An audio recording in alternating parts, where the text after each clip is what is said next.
Here I have TCL 10 Plus, and today I'm going to show you how to get access to the developer options on this device. So first of all, you have to go to settings, then you have to go to the system section, about phone, and here you have to find this number, this line, build number, and just tap several times on it with your finger till you have this message, you are now a developer.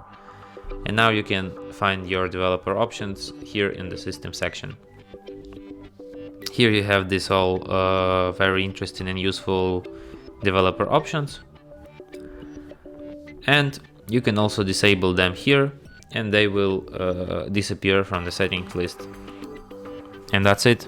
Thanks for watching. If you find this tutorial useful, don't forget to hit that like button and subscribe to our channel.